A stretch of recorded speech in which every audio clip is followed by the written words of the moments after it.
Hi everyone, and welcome back to the 42nd video for the New Testament Survey course. In this section, we'll look at the third epistle of John. As usual, let's start with the historical background for this letter. The author is John, the same person who wrote 1st and 2nd John, who, by the way, also wrote the Gospel of John and Revelation. And in this letter, he referred to himself as the elder, just like he did in 2nd John. And the recipient is a man named Gaius, whom John called his dear friend. Gaius was a Christian in a local congregation, likely near Ephesus, but he was almost certainly not the pastor, based on what we'll see in a moment. The date of this book is the same as 1st and 2nd John.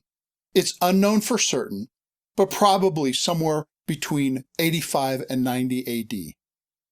Now, the occasion of 3rd John was the need for hospitality for traveling ministers.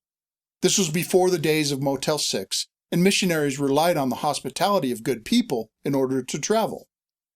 And this need was compounded in this case by a power struggle with an arrogant wannabe who was refusing to offer hospitality and was hindering true ministry for the sake of personal glorification. And so, the purpose of this letter was first to thank and encourage a friend who had been providing hospitality, but also to indirectly warn the jerk named Diotrephes who had been playing selfish power games. He was likely the pastor of that local congregation. Notice that John did not send the letter to the church, but to an individual in the church. Because as John mentioned in this letter, he tried to write to the church, but Diotrephes rejected John's authority and refused his instructions for these same selfish reasons. But by writing to Gaius, John assumed that Diotrephes would find out that the one with authority had given him notice on this issue.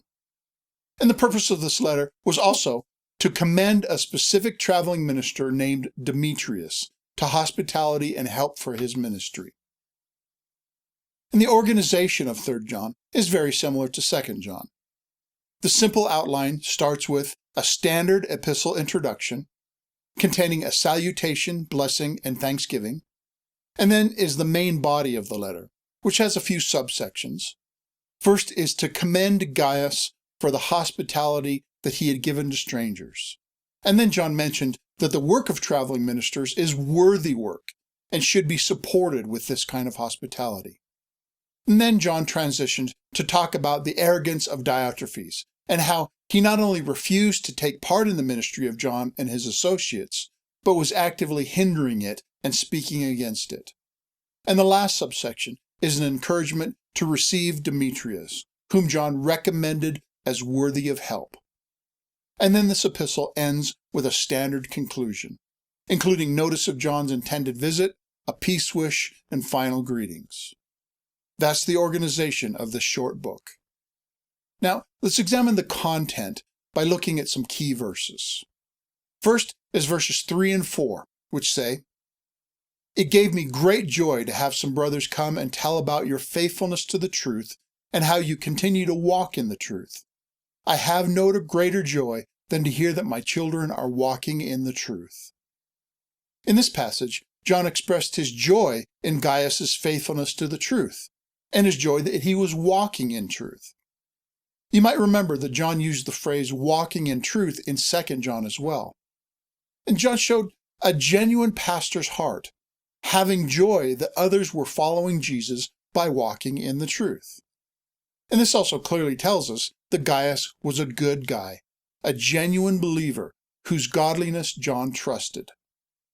And then in verses 5 through 8, John wrote, "You are faithful in what you are doing for the brothers, even though they are strangers to you.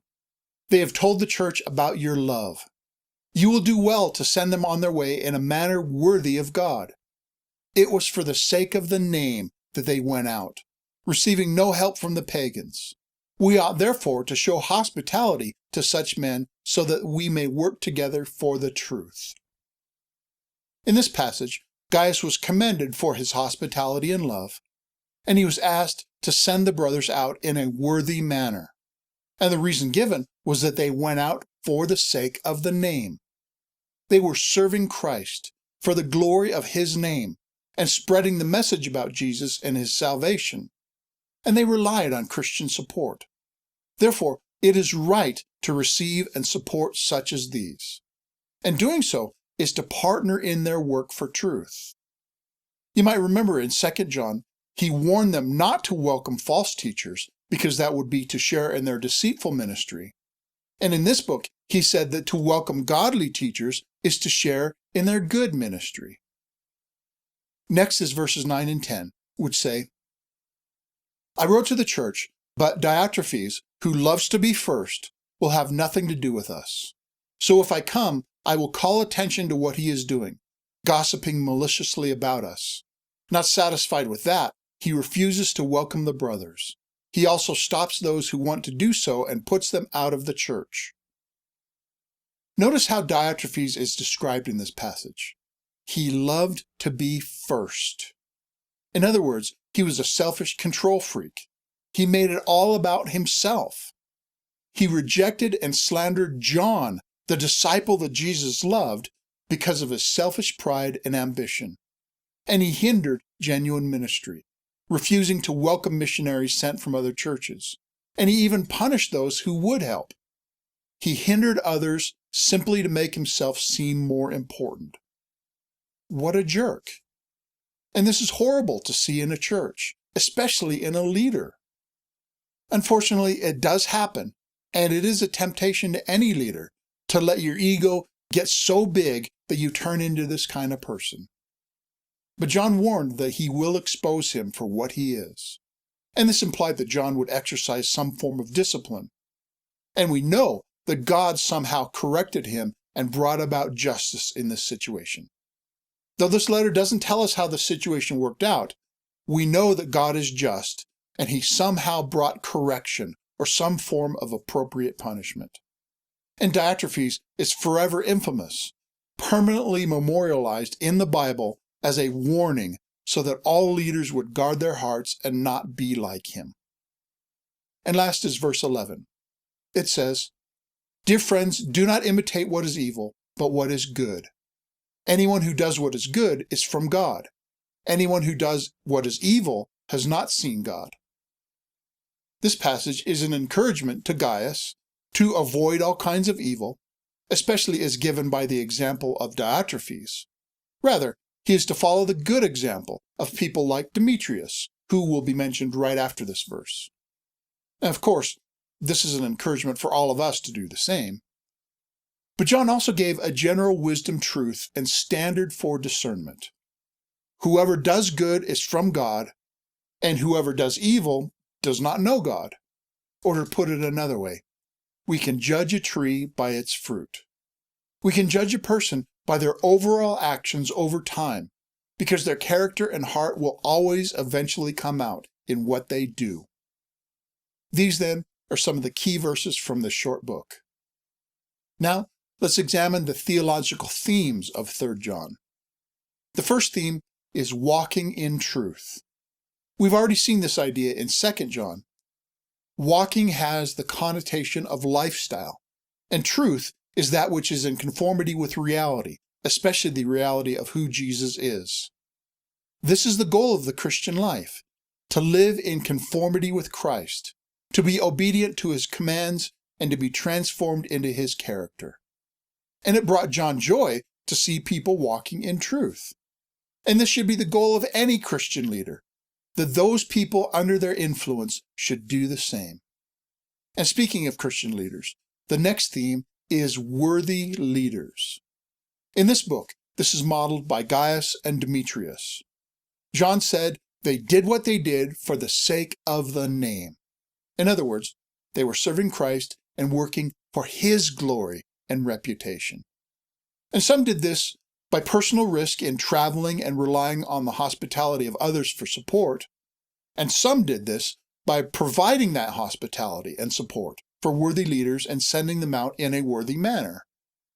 The church needs good leaders, and 3 John gives one aspect of what good leaders are to be and to do. And the last theme shows the opposite. It's about unworthy leaders.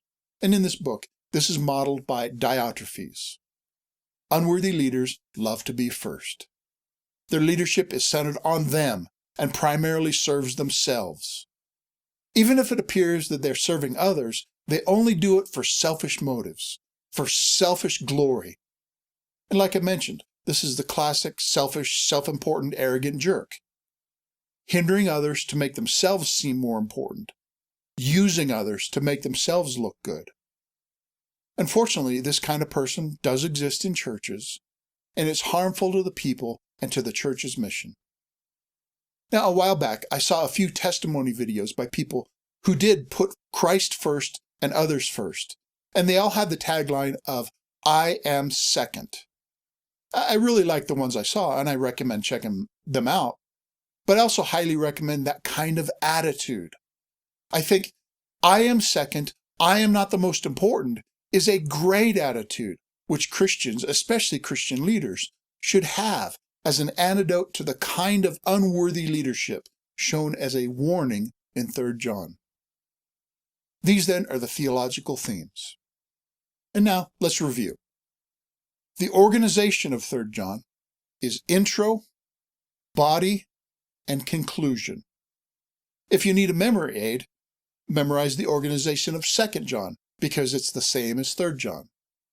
And the themes of 3 John are walking in truth, worthy leaders, and unworthy leaders. So that's all for our survey examination of the short but powerful book. I hope that you take its message to heart and put it into practice.